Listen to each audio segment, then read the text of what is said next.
नमस्कार, उत्तराखंड समाचार में आपका स्वागत है। मैं देवेंद्र प्रसाद। सबसे पहले मुख्य समाचार। प्रधानमंत्री नरेंद्र मोदी ने संत रविदास की जयंती पर उन्हें किया याद। बोले, सामाजिक समरसता के प्रतीक थे संत रविदास। भेदभाव के उन्मूलन के लिए किया जीवन समर्पित।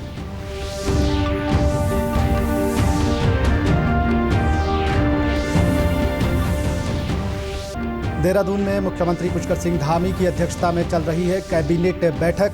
बजट सत्र से पहले भू कानून समेत कई अहम प्रस्तावों पर चल रही चर्चा।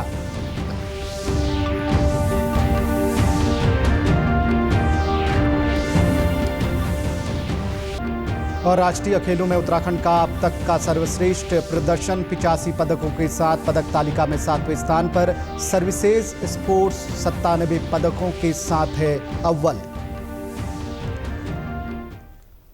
अब समाचार विस्तार से।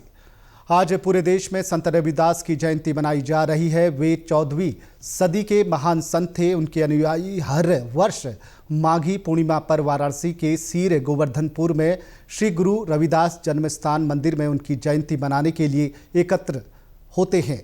वहीं प्रधानमंत्री नरेंद्र मोदी ने संत रविदास जयंती पर उन्हें भावपूर्ण ढंग से याद किया।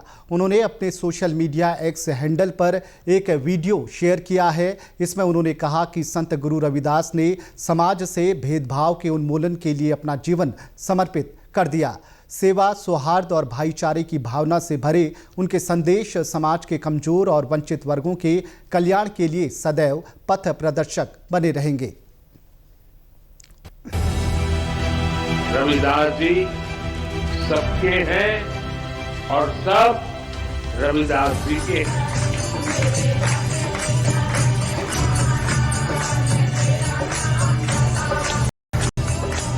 रविदास जी तो उस भक्ति आंदोलन के महान संत थे जिसने कमजोर और विभाजित हो चुके भारत को नई ऊर्जा दी।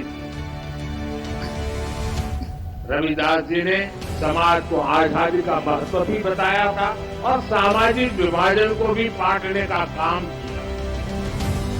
ऊंच नीच, छुआछूत, भेदभाव, इस सब के खिलाफ उन्होंने उस दौर में आवाज उठाई। रविदास जी ने समता और समरसता की शिक्षा भी दी। देहरादून में मुख्यमंत्री पुष्कर सिंह धामी की अध्यक्षता में कैबिनेट बैठक चल रही है। 11 बजे शुरू हुई बैठक में कई महत्वपूर्ण प्रस्तावों पर फैसला लिया जा सकता है। ये बैठक इसलिए भी महत्वपूर्ण मानी जा रही है क्योंकि 18 फरवरी से विधानसभा बजट सत्र शुरू हो रहा है। उम्मीद की जा रही है कि सत्र से पहले बैठक में कई बड़े फैसले लिए जा सकते हैं। खासतौर पर संशोधित भू कानून, आगामी वित्त वर्ष 2025-26 का बजट, नौकरियों से जुड़े प्रस्ताव और टैक्स प्रणाली में बदलाव पर चर्चा होने की संभावना है। इस खबर पर और जानकारी के लिए बात करेंगे फोन लाइन पर मौजूद अपने संवाददाता मोनू से। मोनू, कैबिनेट की बैठक चल रही है, अभी तक का क्या कुछ अपडेट है आपके पास? जी देवेंद्र, बिल्कुल। देखिए, मुख्यमंत्री पुष्कर सिंह धामी की अध्यक्षता में सचिवालय में सुबह 11 बजे से ही कैबिनेट की बैठक चल रही है। ये बेहद ही महत्वपूर्ण है क्योंकि 18 फरवरी से बजट सत्र भी शुरू हो रहा है। इसमें खासतौर पर संशोधित भू कानून, आगामी वित्त वर्ष 25-26 का बजट, नौकरियों से जुड़े प्रस्ताव और टैक्स प्रणाली पर बदलाव में चर्चा होने की उम्मीद है। मोनू, कुछ महत्वपूर्ण फैसले आज कैबिनेट में लिए जाने हैं। आपकी जानकारी के अनुसार लगभग कितने प्रस्ताव कैबिनेट के समक्ष रखे गए हैं?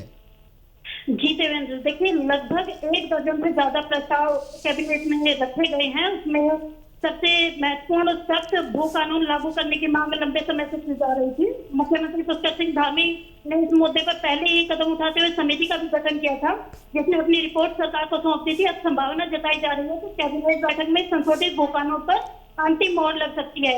इसके साथ ही वित्तीय वर्ष 25-26 के लिए उत्तराखंड सरकार के बजट पर भी चर्चा होगी। आगामी विधानसभा सत्र में पेश किए जाने वाले बजट का आकार, उसमें शामिल किए जाने वाले प्रमुख प्रावधानों को बैठक के दौरान अंतिम रूप दिया जाएगा। इसके साथ ही बैठक में चीनी मिलों के 123 सीजनल मिल्क जो कर्मचारी है उनके आश्रितों को नौकरी देने का रास्ता साफ हो सकता है। ये प्रस्ताव पिछले साल भी रखा गया था।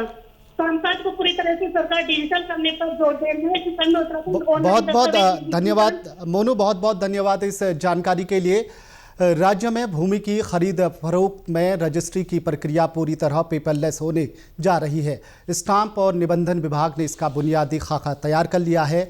वित्त मंत्री प्रेमचंद अग्रवाल ने जानकारी दी कि रजिस्ट्री को पेपरलेस बनाया जा रहा है, जिससे जनता के समय और पैसे दोनों की बचत होगी, साथ ही जन सुविधा के साथ पारदर्शिता बढ़ेगी।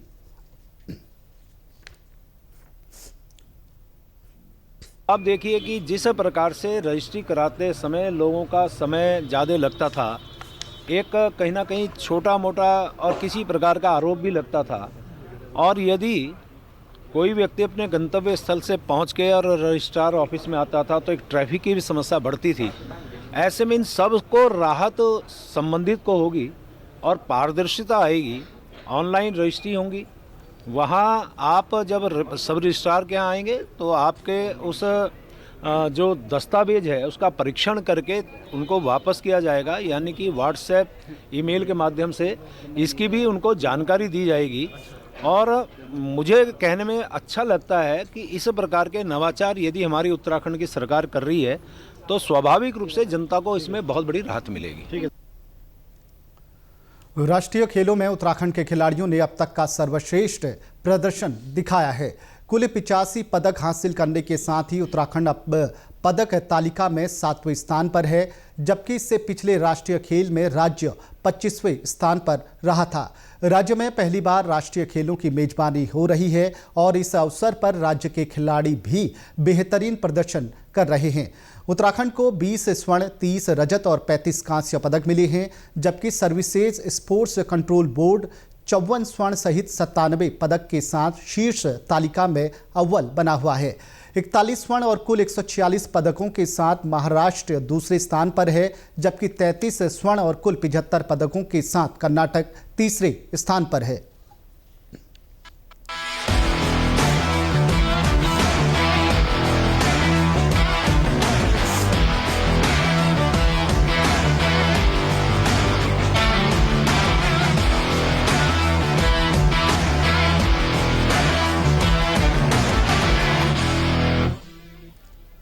अड़तीसवें राष्ट्रीय खेलों के तहत हल्द्वानी में फेसिंग प्रतियोगिता चल रही है।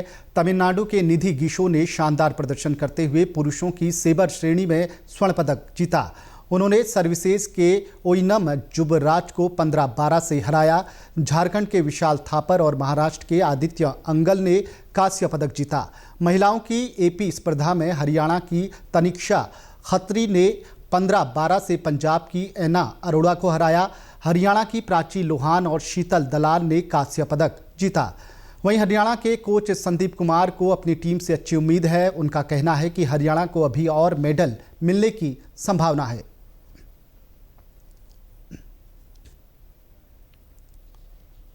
हल्द्वानी में फेंसिंग का इवेंट चल रहा है नेशनल गेम्स का। यहाँ पे हरियाणा ने कल सिल्वर मेडल जीता है आखिरी शर्मा ने, और आज अभी सेमीफाइनल क्वार्टर फाइनल चल रहे हैं। अभी डिसाइड नहीं हुए हैं, मेडल्स तक के जो बाउट्स हैं वो डिसाइड नहीं हुई है। राष्ट्रीय प्रतियोगिता में फेसिंग खेल की टेक्निकल टीम के कोच मिशेल दमित्रो का कहना है कि यहां के खिलाड़ियों का फेसिंग खेल की क्वालिटी में बहुत सुधार देखने को मिल रहा है। My impression about this tournament is very nice. I'm pleasantly surprised with the quality of the playing answers and with the quality of organization in India. So I want to congratulate to organizer. वहीं भीमताल में 38वें राष्ट्रीय खेलों के तहत भीमताल के सातताल में mountain cycling के आखिरी आयोजन में महिला वर्ग में महाराष्ट्र की परिणीता सोमन ने गोल्ड, कर्नाटक की नरजरे ने रजत, महाराष्ट्र की रुतिका रविंद्र गायकवाड़ ने कांस्य जीता।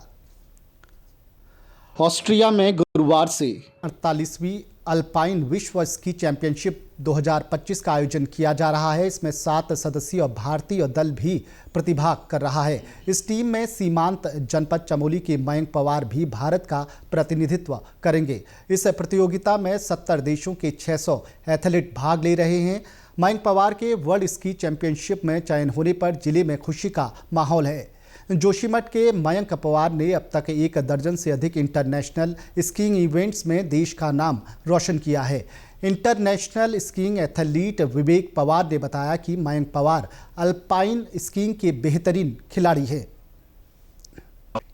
मयंक पवार है हमारे ज्योतिर्मठ के, खासतौर से जो हमारा गांव है सुनील गांव के निवासी हैं और काफ़ी समय से हमारे इंडियन आर्मी में भी सेवाएं दे रहे हैं। तो हम लोगों के लिए बहुत खुशी की बात है कि उन्होंने अभी चाइना में जो उनका परफॉर्मेंस रहा है तो कई सारे ओलंपियन वगैरह को भी उन्होंने अभी काटा हुआ है और यहाँ तक कि जो 5.6 लगभग 6 सेकंड की लीड अल्पाइन स्कीइंग में बहुत बड़ी लीड मानी जाती है। तो उन्होंने खासतौर से जो हमारे इंडिया में है वो अभी नंबर 1 स्कीयर है। तो हमारे जो सुनील पूरा जो गांव है हम लोग काफ़ी खुश हैं और उनको बहुत बहुत शुभकामनाएं और बधाई देते हैं उनको। इसी के साथ अभी तक के समाचार समाप्त हुए। दूरदर्शन समाचारों से जुड़े रहें। मिलते हैं फिर शाम 5 बजे के बुलेटिन में। नमस्कार।